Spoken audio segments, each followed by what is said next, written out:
तो उसके बारे में भ्रम फैला रहे थे, झूठ बोल रहे थे कि हमारी नागरिकता चली जाएगी। आपकी नागरिकता तो वही की वही है। सुनिए है ना, भारतीय नागरिक है ना आप अभी। जज्बात में बताइए। जज्बात में नहीं, हम तो फैक्ट में है सर। सुनिए, जज्बात में तो आप आ रहे हैं अब। सुनिए, हम सरकार की राय पर ही हैं।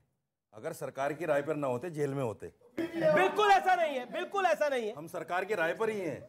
हम जेल में होते अगर सरकार की राय पर नहीं होते। बहुत लोग जेल में पड़े हैं। आजम खान का देखो क्या हाल हुआ, वो सरकार की राय पर नहीं था। आजम खान से आपको ये सरकार, वो सरकार की राय पर नहीं था।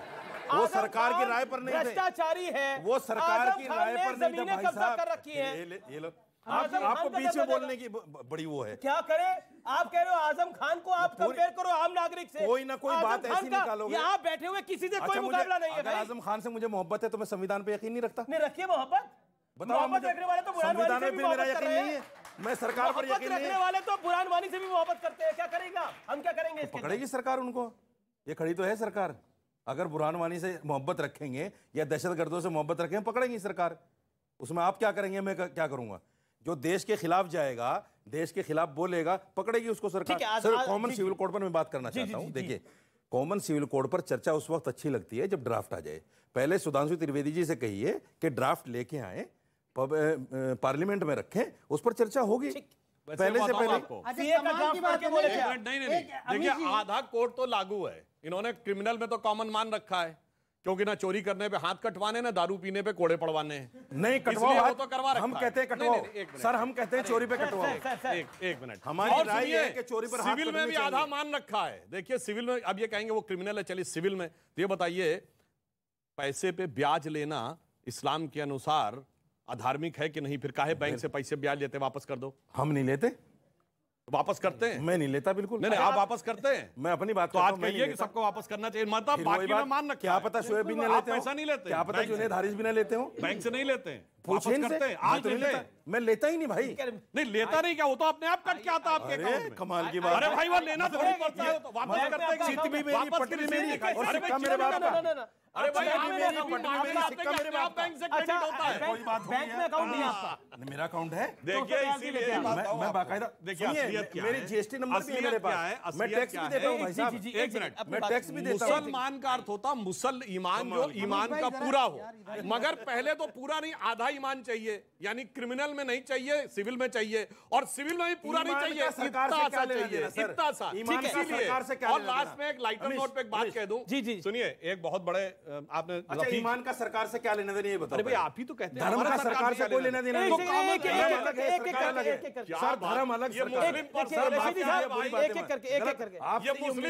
लॉ क्या है भाई? पढ़े लिखे ये सरकार में धर्म है कि नहीं भाई?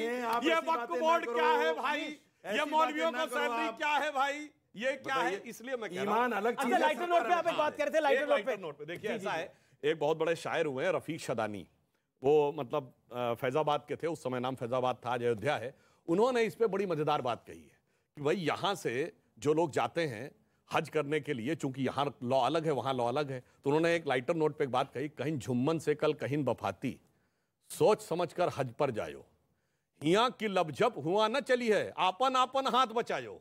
क्योंकि ये रहता ना, हाथ से उठा को धर लिया तो हाथ भारी पड़ जाएगा। ये उन्होंने कहने का बिल्कुल सही बात है। अच्छा ठीक है, हम ये कहते हैं आप यहाँ भी लागू कर दो, मैं आपको मौका दूंगा। ओके ओके, मैं एक बात कहना चाहता हूं अमीश, मैं अभी भी वहीं। ये क्यों हम 2014 से जो ये झूठ और भ्रम का बेशरम रंग शुरू हुआ, जिसके अंदर कहा गया कि ये जो शासन है ये अकलियतों के खिलाफ है, वो अभी तक जारी है।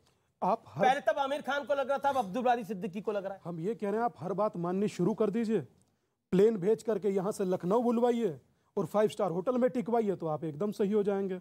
और अगर आप नहीं कर पा रहे हैं तो फिर आप कहीं ना कहीं तो खराब हैं। मगर मैं अपनी बात कहूं, मैं अपनी बात कहना चाहता हूं, मैं अभी भी वहीं हूं जहां शोएब भाई ने कही थी।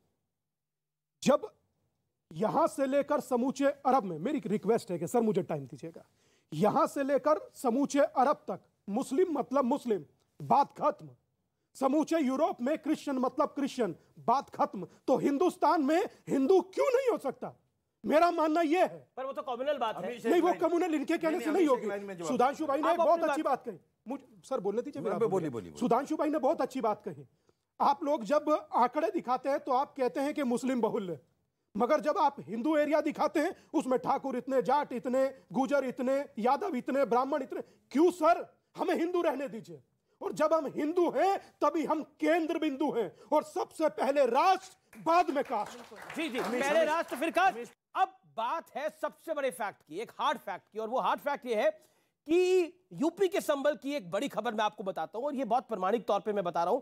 मुस्लिम महिला को एक इंसाफ मिला वहां पर, और महिला 3 तलाक, हलाला और रेप से पीड़ित थी।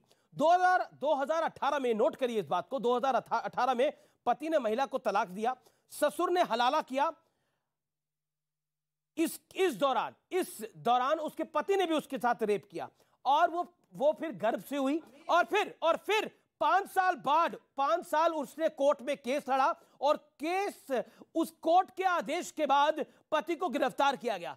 यानी 3 तलाक के कानून जिसका विरोध बहुत किया जा रहा था, उसका इंपैक्ट ये हुआ कि एक महिला को इंसाफ मिला जो सबसे महत्वपूर्ण है। इसीलिए मैं चाहता हूं कि कॉन्फिडेंस क्या होता है, वो कॉन्फिडेंस पूछिए उस मुस्लिम महिला के से, वो कॉन्फिडेंस पूछ लिए उस मुस्लिम महिला के माँ बाप से, उसके भाई से, उसके बच्चे से। ये कॉन्फिडेंस होता है, और जिस कॉन्फिडेंस को आप डिनाई करते रहे, सीए में किसी की नागरिकता नहीं जा रही थी, झूठ का प्रचार किया गया, झूठ का प्रचार। लगातार बोलने से कुछ नहीं होगा, ऑडियो नहीं जा रहा अभी, लगातार बोलने से कुछ नहीं होगा, झूठ का प्रचार किया गया सीए के अंदर कि नागरिकता जा रही है। आप सब यहाँ खड़े हैं, निगत यहाँ खड़ी है, आप यहाँ खड़े हैं, सब लोग आप खड़े हैं, किसकी नागरिकता गई? कोई हाथ खड़ा करे।